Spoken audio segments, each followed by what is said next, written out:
Hello, everyone. Happy Saturday. That's right. It's the freaking weekend, baby. I'm about to have me some fun.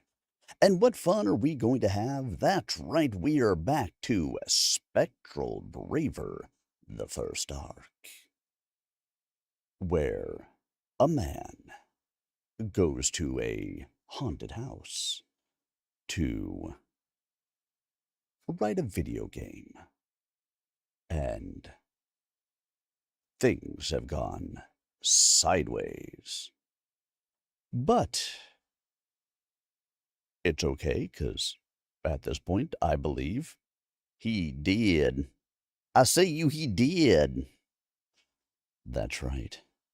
In the last stream, if you missed it, we might have seen the demise, the beating, and the removal from the living world of our main protagonist.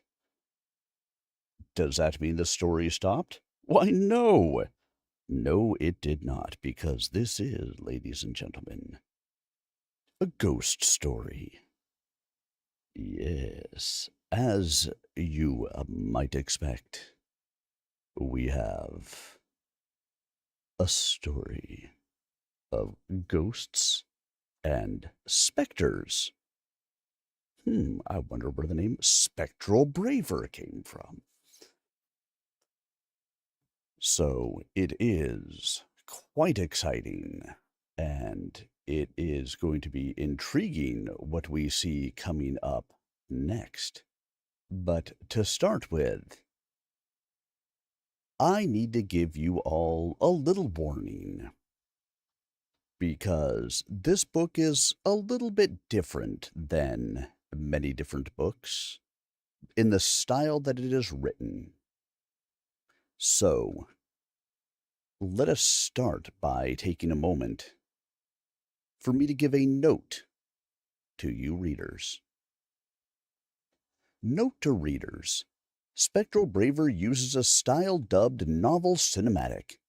During your experience, you'll notice a few unusual things. Every paragraph, regardless of length, represents a continuous camera shot, often including multiple concurrent characters' perspectives on scene. Dialogue is always tethered to either the announced speaker, their loudest thoughts, or their actions. Italics are employed to convey changes in communication sources such as phones, loudspeakers, and writings, as well as non-translated spoken regional expressions and honorifics, implying slight signal interference in communication. Furthermore, characters will often string inner monologue into verbal dialogue or respond verbally to thoughts, directly. Time is also liable to shift in the prose to reflect the distance of a given memory from its subject. Please, don't be alarmed, for after a certain point in this story, you'll be alongside the dead, witnessing their uncanny reality. If all they have is thoughts, surely one would experience those in their presence. Thus, to facilitate the unusual transition to the ethereal realm, think of these books like seasons of a TV show that you can read, shot by shot, scene by scene, like a cinematic storyboard. Within this format, thrilling action set pieces and deep emotional experiences with vivid characters await you. May this provide an unforgettable experience. And because of that, it is a little bit different than what you may anticipate in other books. However, the book is very good. If you have missed any of it, the previous episodes or the previous chapters, whichever way you want to think about them, are all available on my YouTube channel, youtube.com/@SirArminius. Of course, if you've missed them as well and you'd like to see exactly how the author has written it out, you can stop out and pick up the book. Descriptions on the YouTube and Rumble channels should have the link to the book Spectral Braver. In addition, we are only reading book 1. There are more books. Go support the author, pick up the book, pick them all up, and check out the series as a whole. As I do record these chapters, so you have the ability to listen to them later, I will not be engaging with the chat during the chapters themselves. However, you are very welcome to put questions in whatever channel you happen to be on, be that TikTok, Twitch, YouTube, Kick, X, Rumble. Wherever you happen to be, feel free to put in your thoughts, comments, questions, anything else, and I am happy to answer them to the best of my ability. And I will do so between chapters. Now, the chapters in this book are a little bit longer than in some other books that we have read, so do not be worried if the chapter seems like it's going on and you think, well, Tim, that rat bastard, has just flat out ignored me, and he is not going to answer my questions. I am. I just have to wait for the chapter to be over, and then I will be happy to answer those questions for you. And now, it's time for us to dive in to another evening of Spectral Braver by Tiago Resende. Read for you by Tim Maloney, bringing the written word to life. Professional narrator, live reader. So sit back, relax, and prepare to enjoy as we dive into our reading tonight. Let me take a sip first. Wet my beak.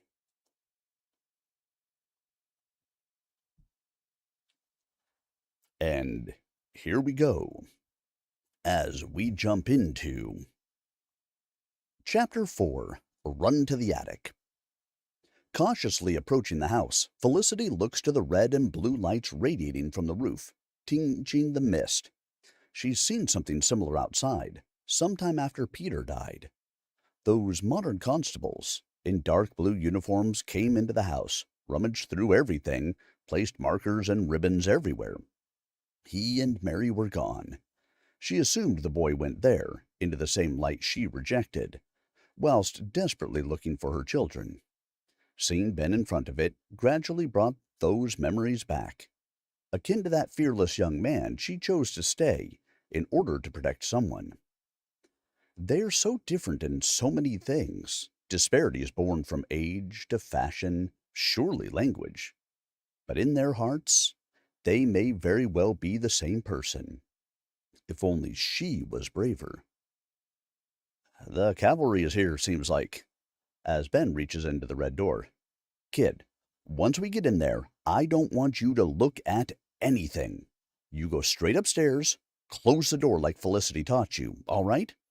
The boy abides. Yes, sir. Ben is a man with his own ideas, observant, calculating, yet empathetic. She is struck by how he understood her concern over the boy so quickly. He respects her. Is that how women are treated in this age? A path opens before her from whence she could speak to him candidly. Peter runs in front of them, through the corridor, and opens the hidden door. What the hell was that? A man's voice is heard, heading in their direction. Ben taps her. Felicity, let's go, quickly. Both rush back into the entrance, just barely evading a Westchester County police officer as he approaches the panel to inspect it. Guys, there's a hidden room back here, he shouts. The scowling detective, in a short-sleeved blue shirt and jeans, wearing his badge on a cord around his neck, ginger hair and matching 2-week stubble, rudely steps in front of him, switching on his flashlight. Walt, Please, back over there and get the barricade tape and a couple of markers. There's evidence here. And for God's sake, someone get those people out of the street and shut the door."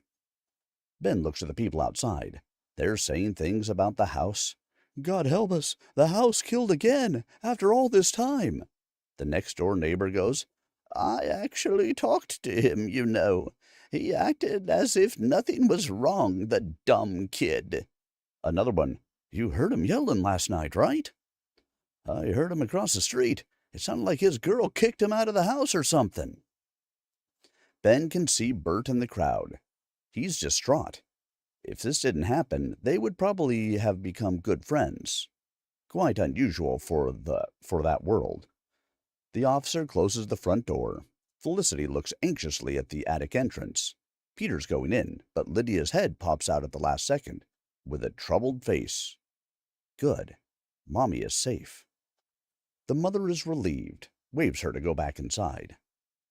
The body is covered. The places where Ben struggled have those small cardboard markers with numbers on them. "That's the second door that opens on its own in this fucking house. Did you see that?" Walt points out. "Wasn't it open already?" One of the other cops chimes in, as they all stare at the attic door, slightly ajar. It slams shut. "Okay, guys, can't we just wrap this up? This house is seriously bad mojo, I'm telling you." The detective comes around the staircase and berates the team. "Because of a draft? Are you all soft on the head or just a bunch of lazy fucks? This is a crime scene. There's a perp, and no, it's not the damn house. We leave when they carry this guy to the morgue and every piece of evidence is collected. Hey, Walt." Yes, sir?" "Put your gloves on and go check if the window up there is open. Everyone else, I want this hall dusted for prints. Whose squad car computer isn't working like a toaster?" Mine, sir." One of the younger-looking cops raises its hand. "I want the stiff's prints in here. If there's anyone else's, anywhere in this house, I want to know stat." "This is so cool," Ben comments with a grin. Felicity doesn't understand how he can be so detached. How is any of this fascinating? Why doesn't he feel anything over seeing his body? Is that his own pile of bones? He's making jokes again.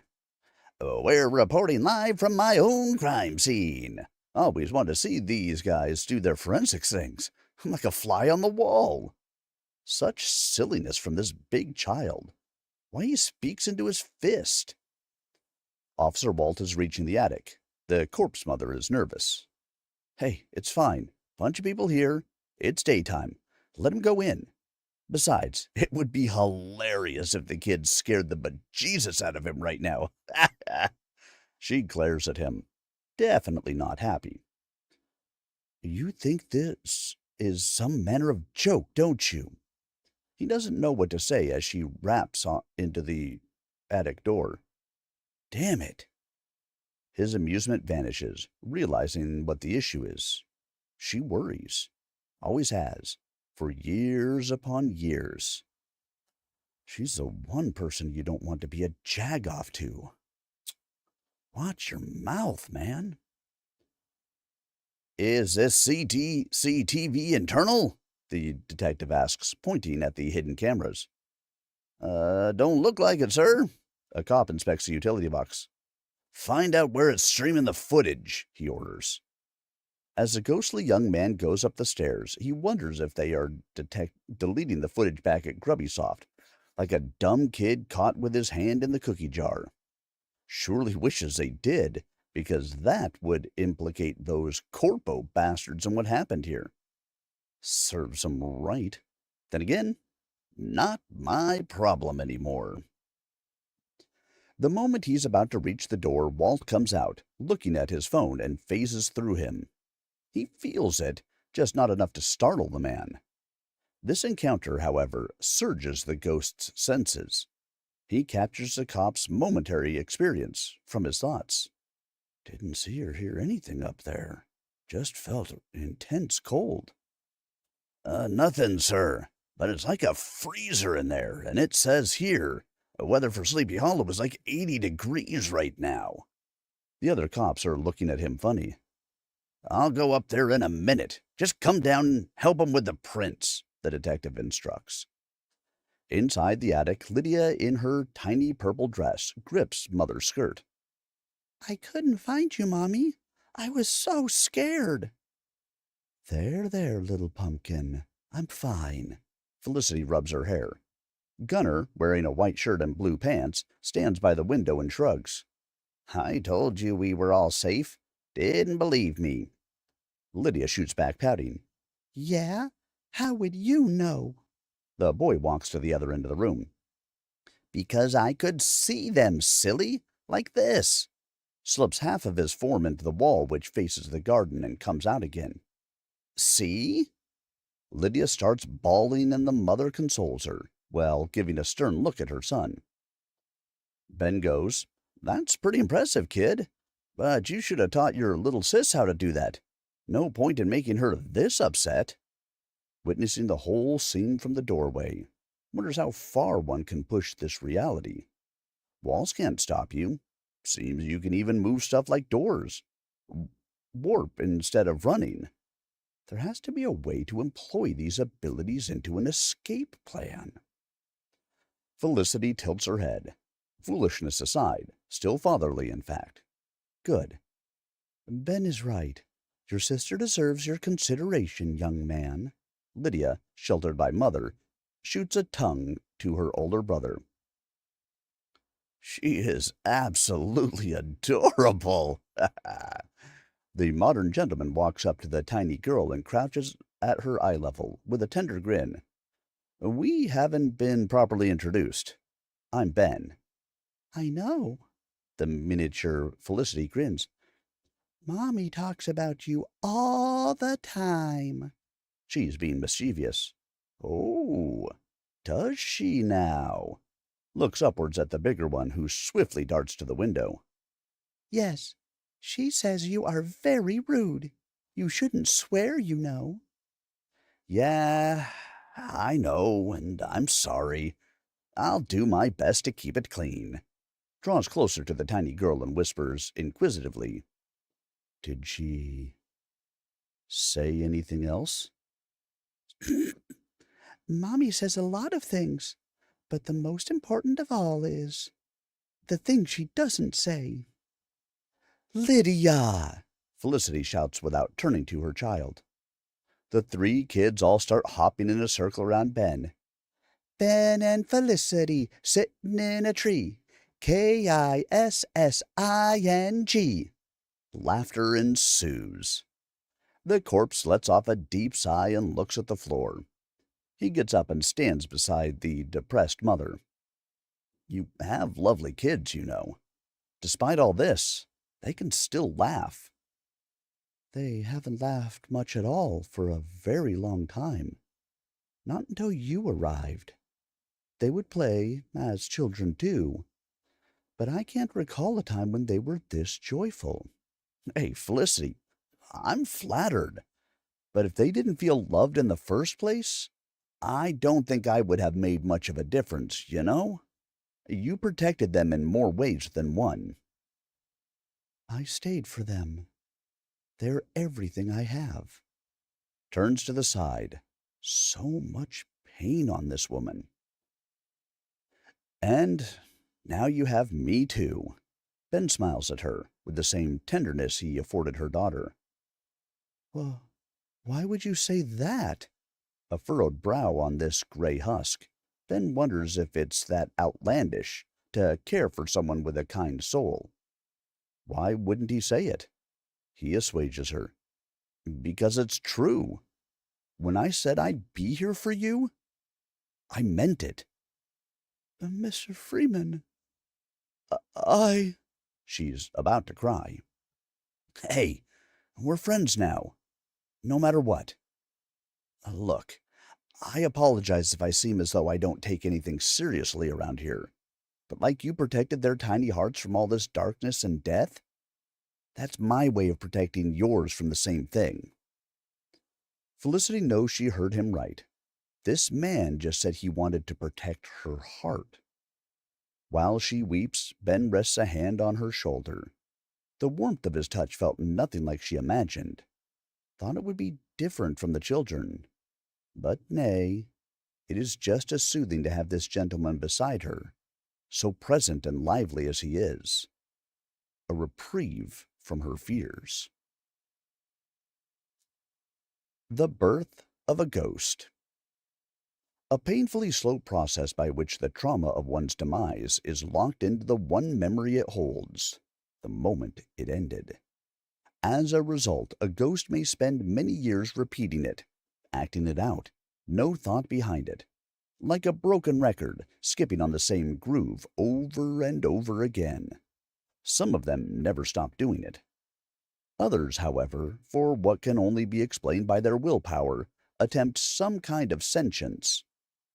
In most cases, it's still an abstract existence, bound by the only salvageable memories, made possible by the living beings who unknowingly share the space with the entity.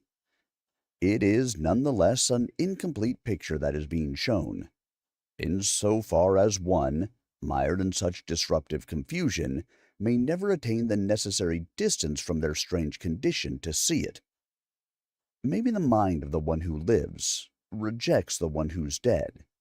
Thus, this supposed symbiotic relationship, emerging between such far-removed entities, rarely ever facilitates true lucidity for the latter. Felicity Craig understands this to be the exception. Ever since Ben Freeman moved into the manor, things seemed clearer, not so much out of reach as before. Though her recollections of a more joyous time were mostly lost, with each passing slumber inside that manor, the many pieces of a cruel, unfinished puzzle now spontaneously appear before this woman, as if shaken off by the throbbing of her own heart. Ben is having a talk with Peter. "So, you were the one who took my ball and mitt, huh?" Yeah, The boy holds the items.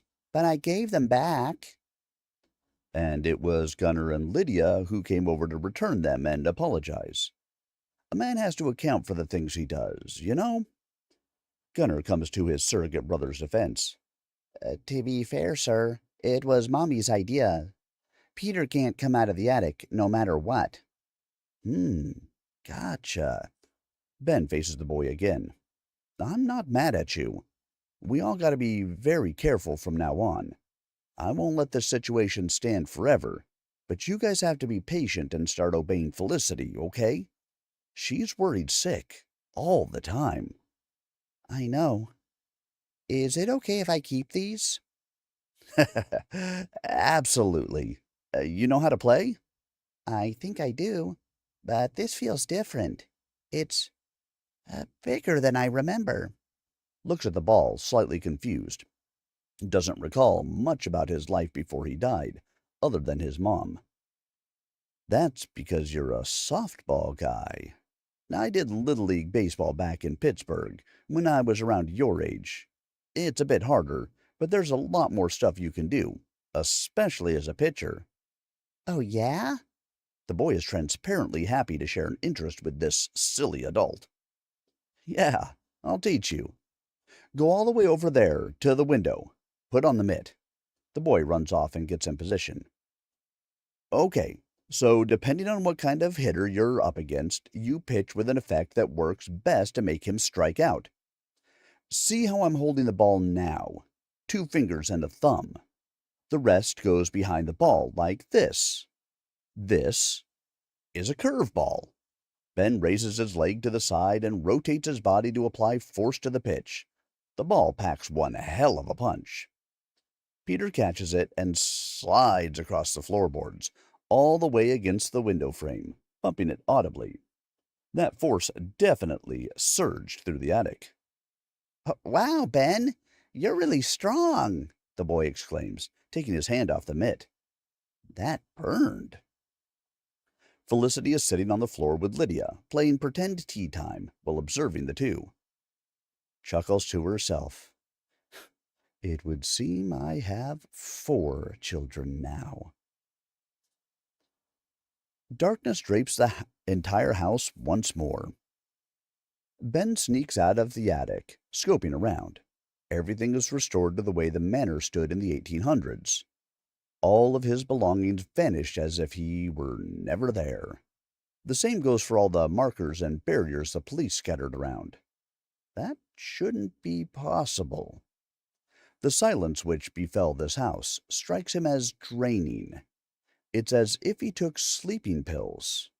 Perhaps feeling constantly drowsy like this is part of the experience. Is that why being dead feels so much like a dream state? Strange. Yeah, this. It's something, all right. Comes down to the piano hall. Is it 3:33?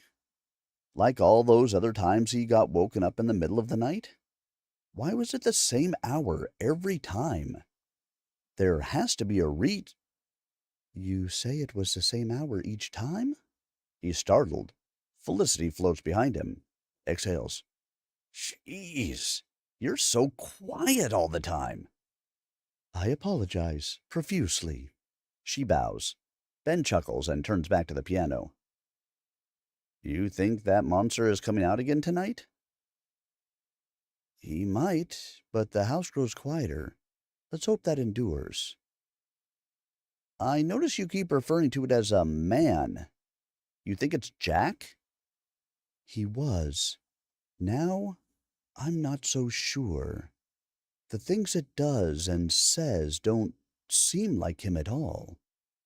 There is also the matter of the other man, Peter's father.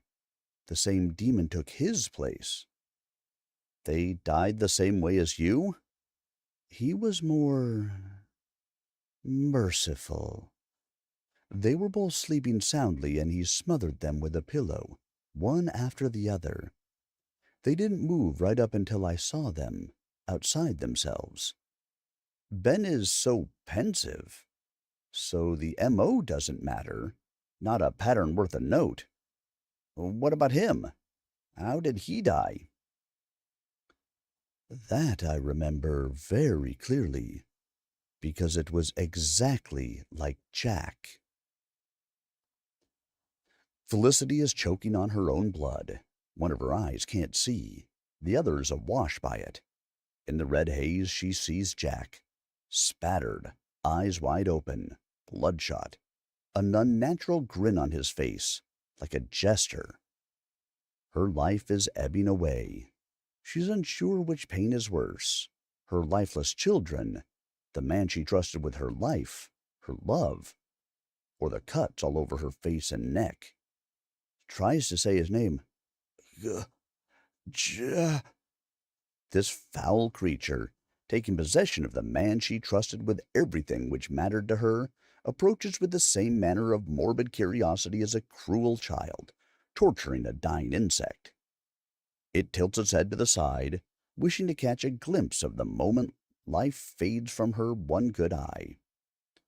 What did she do, other than uphold her caring and respect for their family? Why destroy everything? If Jack truly hated her this much, he should have settled for this. Not the children. Her sweet, sweet babies never harmed anyone. Is this what true despair feels like? Oh, Jack, what have you done? She is slipping away. Though close enough to her face, her field of vision stretches to the weak, sparse pulsing of her heart, pulling this horrid vision of her slayer further and further. Is she falling? The sinister figure suddenly flies backwards across the air. The last thing she sees, in between the wooden bars of the railing, is the darkness coming from the tapestry in the piano parlor downstairs, as it ravenously devours her husband. This memory shakes Ben to his core. He was in her shoes, saw it, felt it in excessive detail. the disbelief overwhelming her heart with anxiety, the terror and precipitous sinking that ravaged her final moments. Felicity carries this pain around, on her face, all the time. This is too much. I'm so sorry. He's severely distressed. The corpse runs her dry fingers through his hair. It gets easier, she whispers, smiling. It's the bad man, all right. He saw it, the cloaked shadow on the opposite wing, close to the attic door. The one from earlier? Yeah. He's clearly the guy running this show. Why can't I see him? Seems like he possesses people to do this horrible stuff. Probably collects their souls once he's done with the tormenting. But he avoids you specifically. Save for that one time when, well, you got in the way of me and the kid. He wanted you gone then. She is still trying to wrap her mind around his own interpretation of events. There was no other man there. Forces herself to revisit that wretched memory once more. Felicity, what are you doing? I need to understand. There was indeed someone in that place as she died, standing there, expressionless, close to the attic entrance.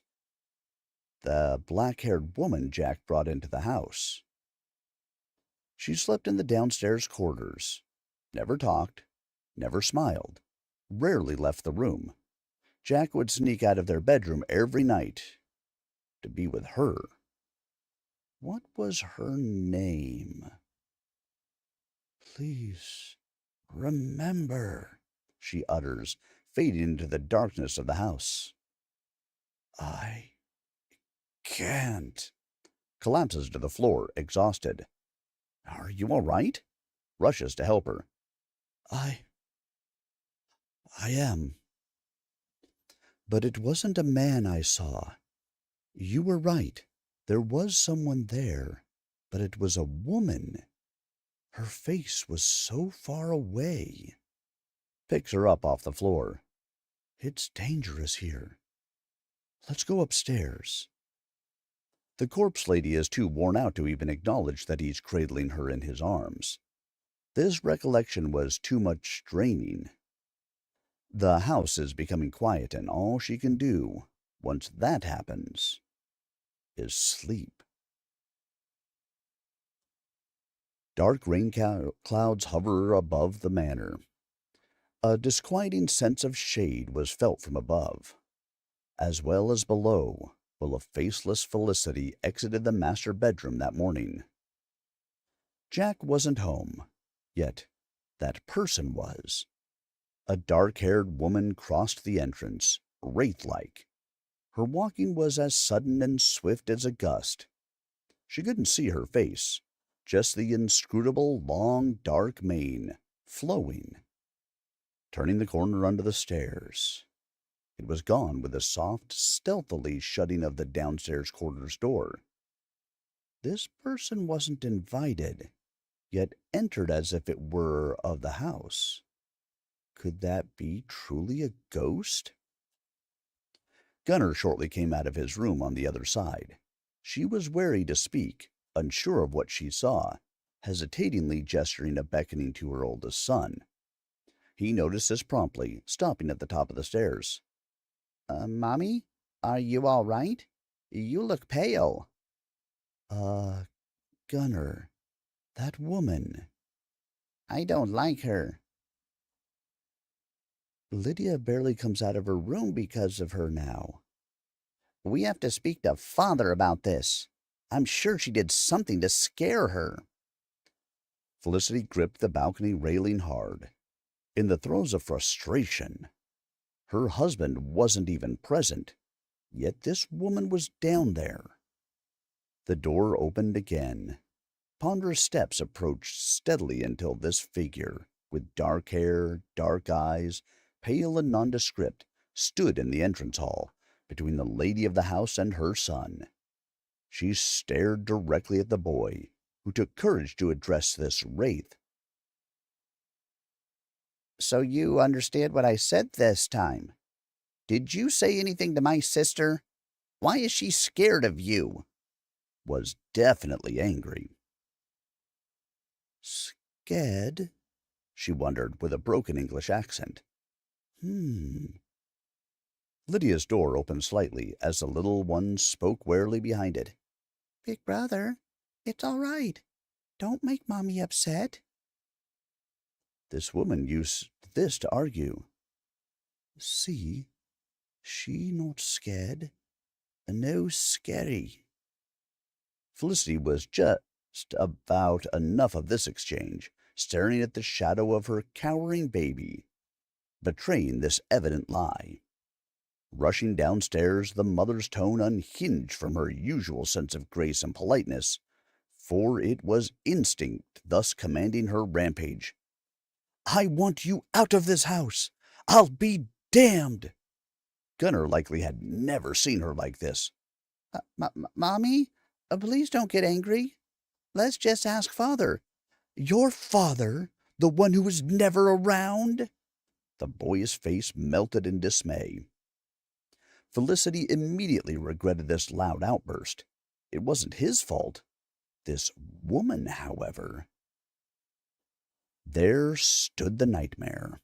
Beneath her mane, dark like a raven's quill, an even deeper blackness sunk into this wraith's skull, pulling her into a malevolent maelstrom. She was sure it was morning, yet it was no longer.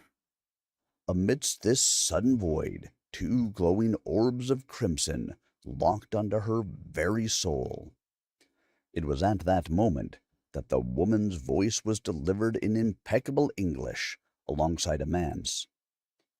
"If you treasure your children's lives above your own, I will spare them from the abyss. It only needs you. Just you."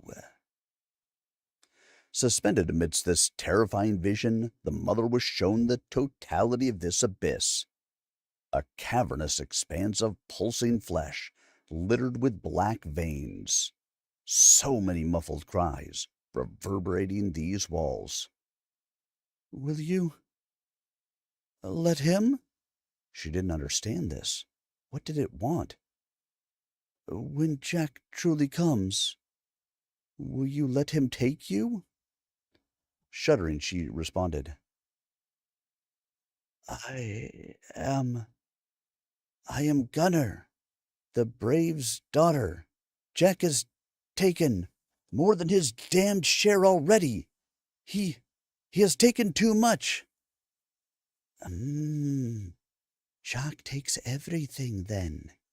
It was never your choice how much of it. He takes it all.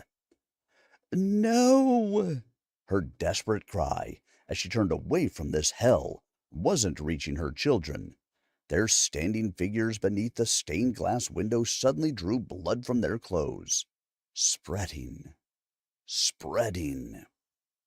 They had become pale. Their blue and brown eyes, their faded glimmer, established a mother's worst fear. She would be made to see this happen. Soon. Felicity rests lying on the attic floor while Ben watches over her. Ever since he died, sunlight never entered the house again. However, the modicum of brightness afforded by daytime shines through her motionless spectral form. This feels like a wake to him.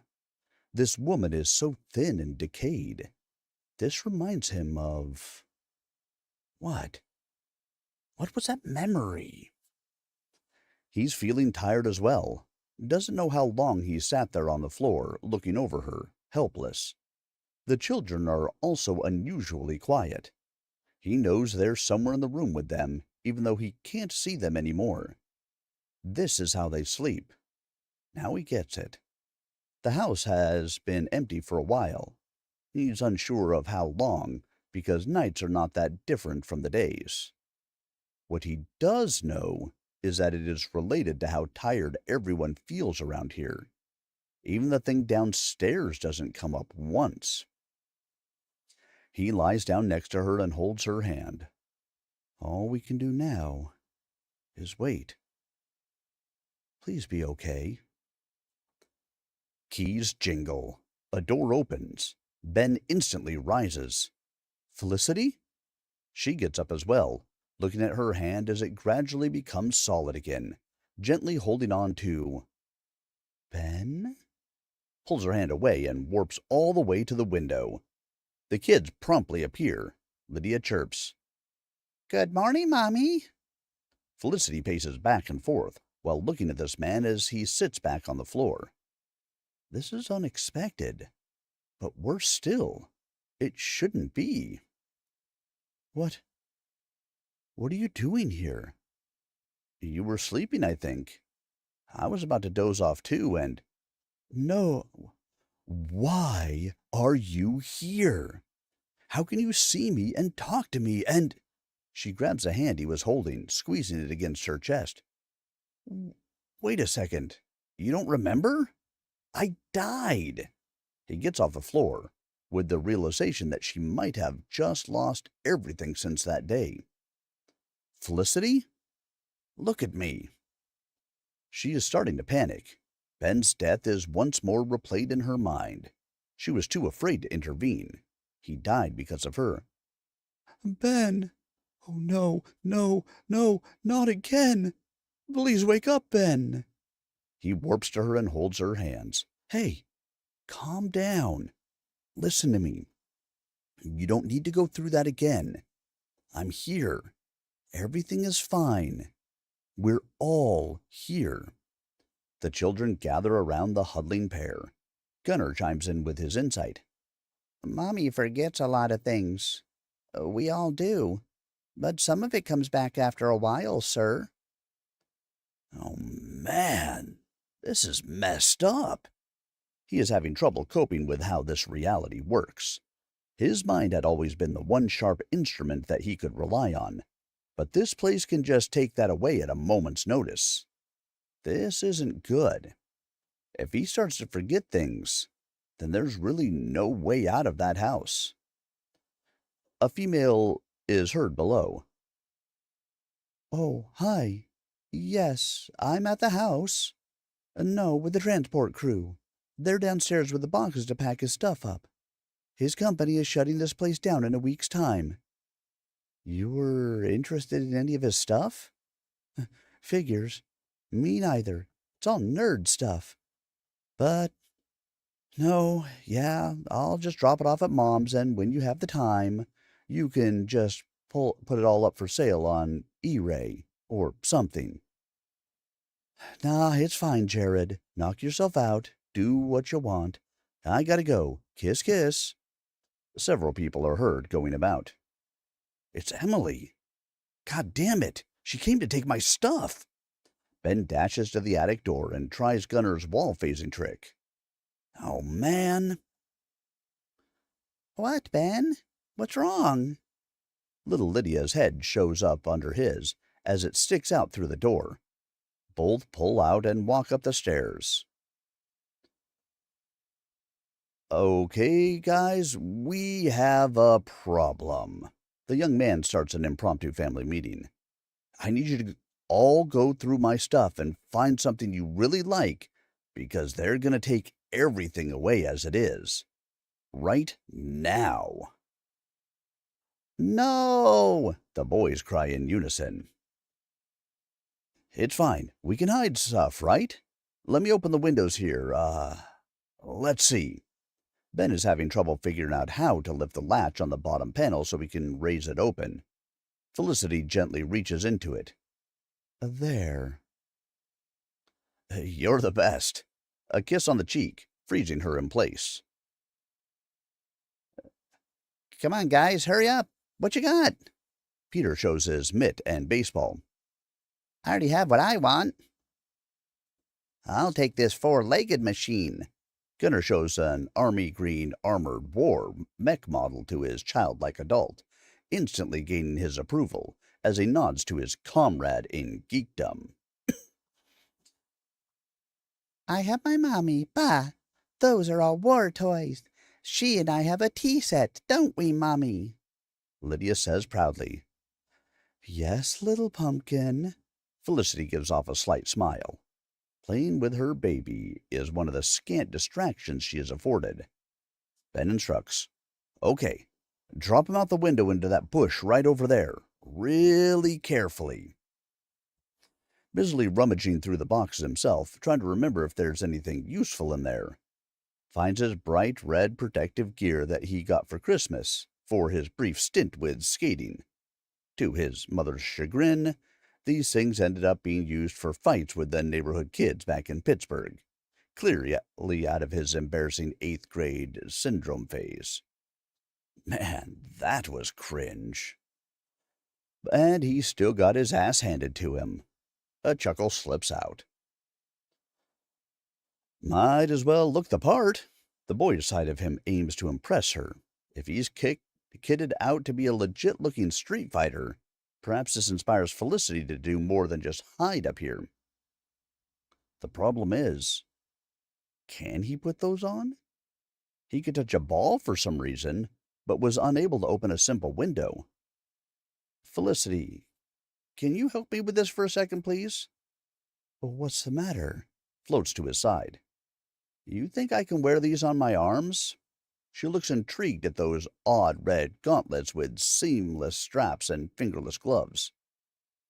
Not sure if you can. Those belong to the world of the living now. Oh, but how was I able to pick up a ball and throw it? Perhaps you didn't even consider whether it was possible or not, she replies with a motherly smile. Okay.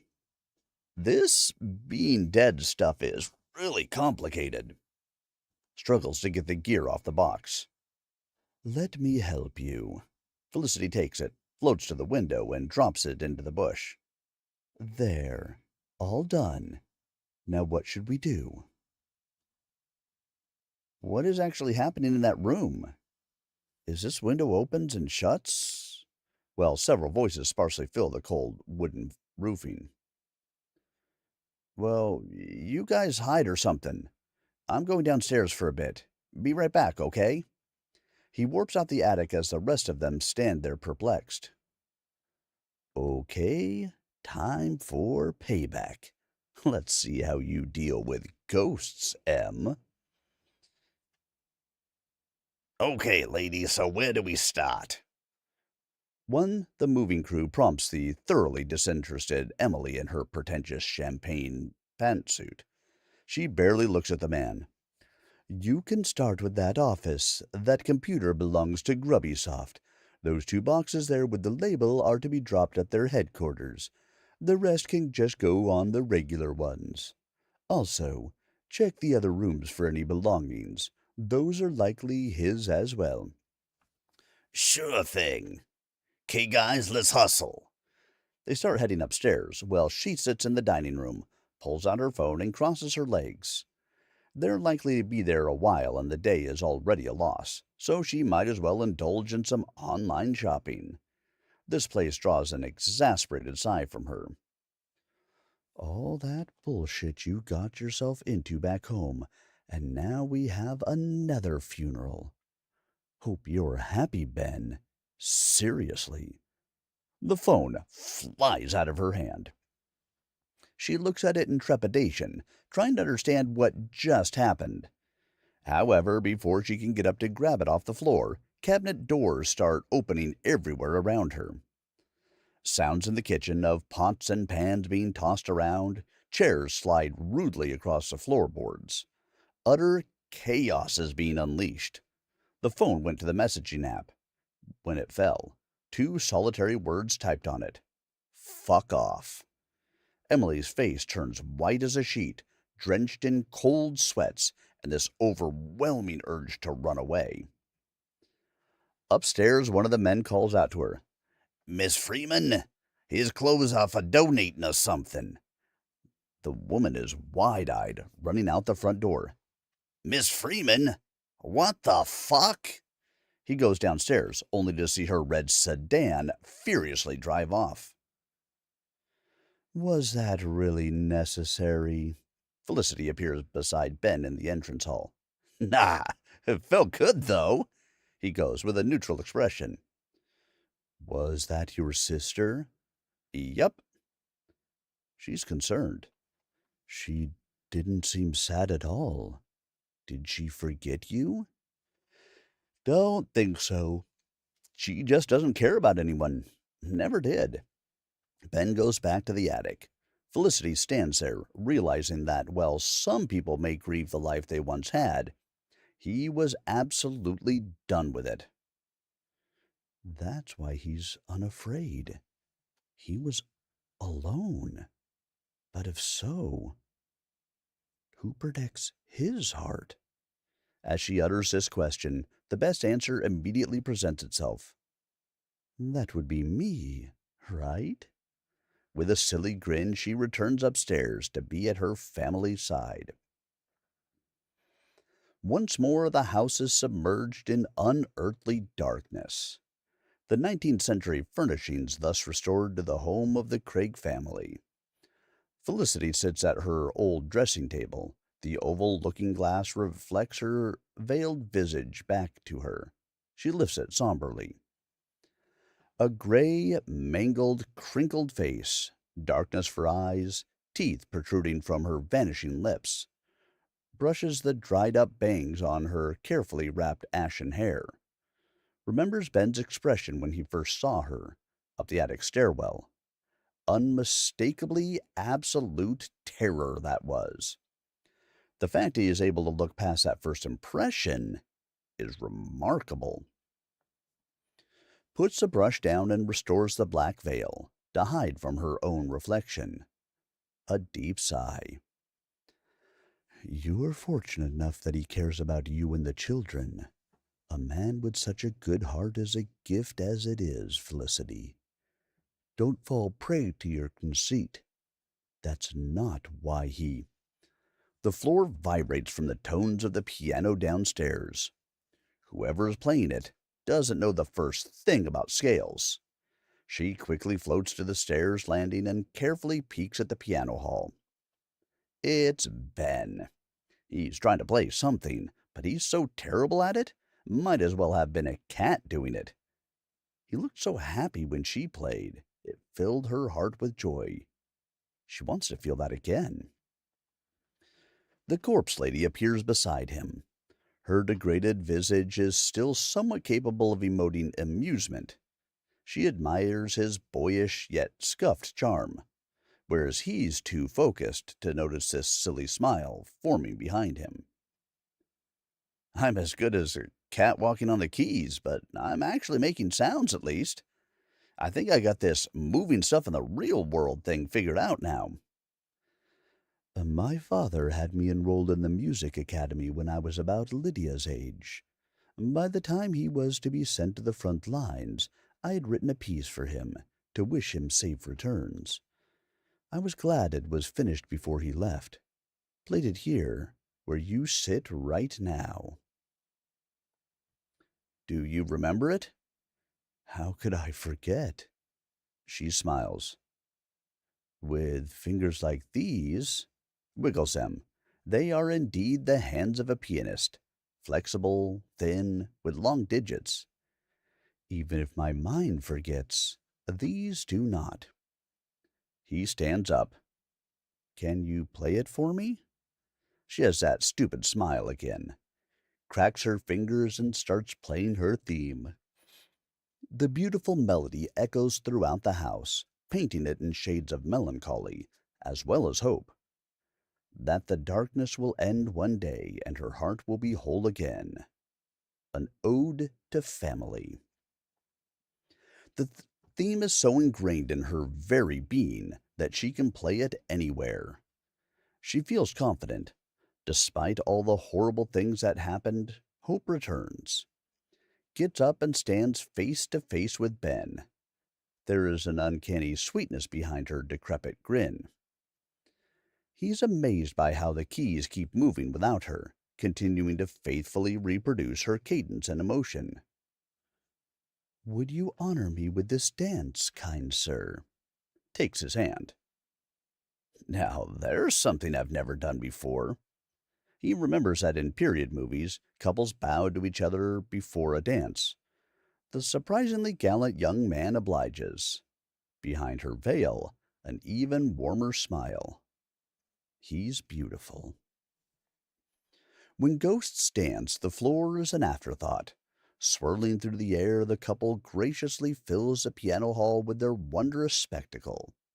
He tries his best to recall moves he saw in movies. Releases one hand, launching his partner into the air above as they spin. As above, so below. Such intense laughter, the warmth of a budding friendship. The song is almost over. He brings her close. A thought of inadequacy emerges. She hates her ruined appearance. Surely it bothers him. The music piece halts abruptly. What's wrong? Ben is genuinely concerned by the interruption. Bad breath, maybe? He actually checks himself. "We should go." Without finishing the dance? I can't. I'm sorry." Felicity disappears. He's left there, listless, her pain lingering in the space between.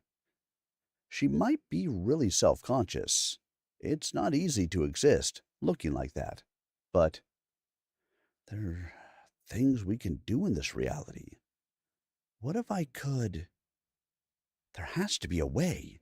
I know that would make her happy. Such foolish musings you humans have. The voice of the cloaked man is heard from the stairs. The once fluttering lightness which allowed them to dance is shifting to ominous downward pressure. Ben warps into the entrance hall to find him beneath the stained glass window. I would really like to know what your deal is, mister. He confronts him. There's no deal. Glowing red eyes, with no pupils, glare piercingly.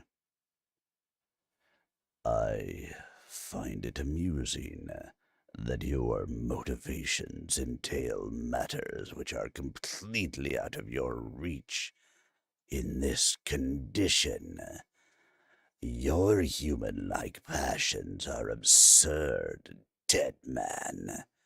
Have you considered a way out of this yet? For yourself? You're not the guy I'm going to take hints from, especially when the only thing I see is some creepy wizard dude that orders that monster around to hurt people. That is precisely why you should pay due consideration to what I say. You can safely leave these horrors behind and find your place in the source. There is no reason for you to be here amidst these horrors, topsider.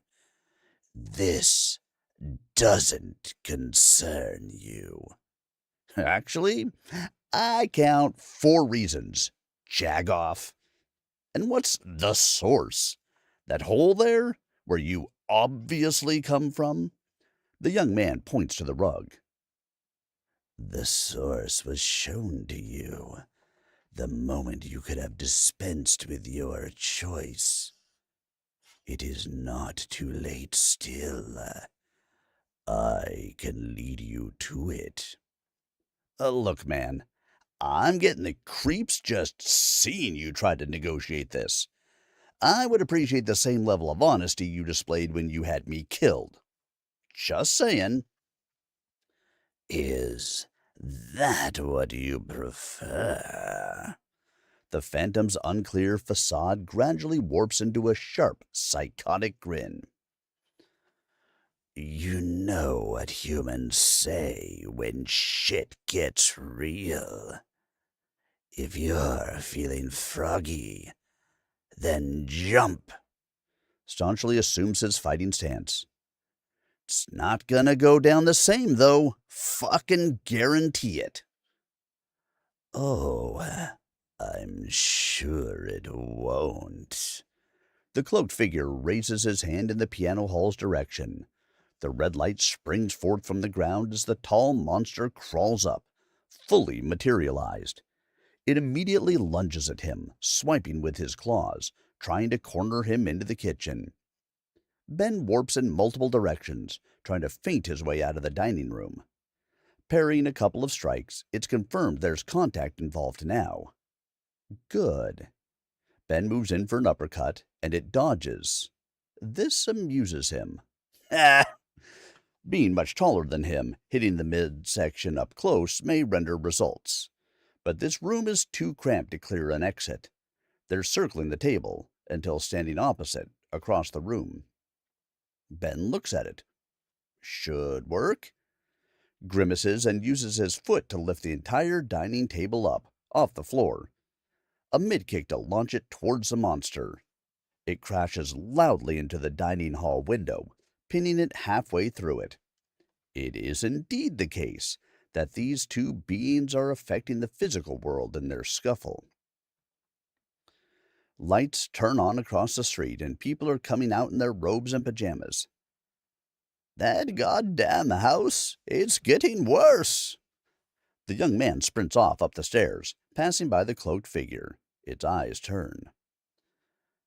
You can only do so much, topsider. Ben! Run to the attic! Felicity is at the door, frightened. The brawler stops for a second, pondering whether or not to respond to the taunt. The monster is coming out, behind him. Ben! Please! I'll take a rain check on that one. Asshole! Warps into the attic stairway and slams the door. Are you all right? Felicity is fraught with worry, shaking all over. Yeah, close call. It's all good. You remember that when the house was empty, that thing wouldn't show up at night for a while, right? Right. Which means they're not monsters. They're ghosts, like us. They just have some an agenda that involves dragging souls into that hole in the rug. The rules of this reality apply to them, I'd bet. We just gotta beat them at their own game. Ben, you're not seriously considering this. Please, promise me you won't try to fight it. I know you're brave. Certainly braver than me. But I lost my father to the war. Lost my husband to that demon. I can't. She weeps. His enthusiasm is cut short. Surely there is a way, but she's afraid to the point of that becoming a serious liability. They have to work as a team, or it's likely going to end in tragedy. Ben, please. I'm just a woman with 3 children. I've never fought anyone. Please, let's just stay here. Please. It's all right. Let's go inside so you can calm down. At this very moment, the monster starts banging rabidly on the door. Oh, God! Felicity falls to her knees. That thing is seriously jacked now, drawing power from the manor. This situation is clearly M's fault for showing up. He picks her up and runs up the stairs. Guys, how do you keep that thing out? It's Mommy. She prays every day to keep it out, Lydia says. What? Just that? Ben is dumbfounded. Yeah, just that. She also kisses the rose pin she has on her hat and leaves it at the door when she goes outside. Ben, it's all right. It's not coming in here. I've made sure of that. Felicity is trying to regain her composure while he sets her down. So you pray and it repels that thing? It's the only thing that has ever worked. When it started coming after Peter, that's when we decided this was the only safe place in the entire manor. It has been so ever since. Right. I get it, but, did you use a magic word or a term? Father, protect us. She utters, lowering her face. Have you seen your dad in this house? Never. Looked everywhere for him when I came to. After Jack. Couldn't find him. Found my babies and I. Was so thankful that. Starts crying. Ben holds her close. There is not enough insight into this situation to make sense of this, and prodding further is just going to make her more upset. She prays to her father, but he's not here. And still, they're protected from that thing somehow. The trigger is clear. It's her wishes. What is the cause? If it's some sort of power, where does it come from? Her? His mind is twisting in knots. That horrible monster won't relent with the banging, even though it likely understands it is unable to come up here. Torment is the aim with this. To think this is what she had to endure all this time is angering the young brawler. She is a good person, so burdened with all these horrible things. This isn't fair. Ben? Lydia tugs at his denim vest. Don't worry, this house will be quiet again soon and it will go back to sleep. The young man is endeared by the little one's concern. Yeah, but I like solving problems. It's what I do. I'm sure you will, says the little pipsqueak with a grin. The lingering dead will only hold on to memories in the light. In the dark, their thoughts grow dim and their wishes are reduced to helpless pleas for safety, for warmth, for life. As ethereal death slowly peels away their shape, they are rendered into shadows. Shadows do not recall, for enough time has passed in this purgatory to destroy what they once were. What is left for them is to consume anything that lives or displays even the minor semblance of life. Such is the sin of envy, though there is nothing here that would judge them for it. It is by all means a wilderness of covetous, agitated spirits. To roam in this condition, a decision which may occur to the despaired dead, entails the certain fate of ending up at the edge of perception, already woefully limited for those who were afforded sight by scant memories and wandering thoughts of the rare passer-by. Sentience fades thusly from those unfortunate beings. This place that is no place at all is where the relentless tides of spectral mist pull straggling wraiths towards. The lived experience is an anchor, for the little amount of sanity that is afforded to a soul cannot withstand being tossed into uncertain parts of reality like this. Memories, once forfeit, leave a void where slumber dilutes into a constant sense of disorientation upon every stirred awakening. That begets terror, inescapable and all-encompassing. In the afterlife, all horrors of the soul manifest in their most atavistic form, amidst endless hordes of the deaf, dumb, and blind. Those seen thrashing still, attached to vague traces of a way back to life, are unrelenting in their pursuit of this. For if humanity is what they crave, it is so at the expense of reason.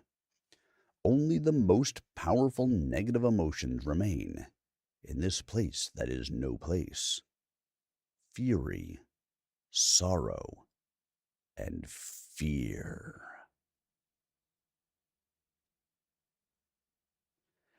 That, ladies and gentlemen, was the end of chapter 4. We are going to go ahead and call it there after one chapter tonight. I have some audiobook recordings I need to do. Barbette, if you are still here, hello, hello. I am glad to see you. And for all of the rest of you, I am glad to see you as well. If you enjoyed the reading tonight, it will be available on the YouTube channel a little bit later this evening, youtube.com/@SirArminius. Once again, chapters 1 through 3 are already there. Chapter 4 goes up tonight. On Tuesday, we will continue, starting in with Chapter 5, When There's a Will. If you have missed any of the readings, go check them out on the YouTube channel. If you have not subscribed to the YouTube channel yet, hey, it's free. What are you waiting for? youtube.com/@SirArminius. That is the best way to support this work that I do. So stop on out there and help me out, would ya?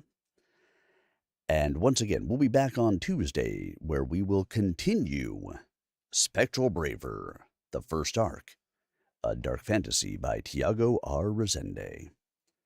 I hope you guys have enjoyed this reading this evening. I look forward to seeing you guys all again really soon. Once again, if you missed any of it and you want to check it out, you can either go buy the book. I do recommend going to buy the book because there are 2 and 3. And we won't be reading those. But you can always stop out to the YouTube channel, youtube.com/@SirArminius. I hope you guys have a wonderful rest of your weekend, and I will see you guys all again really soon. Good night, everyone.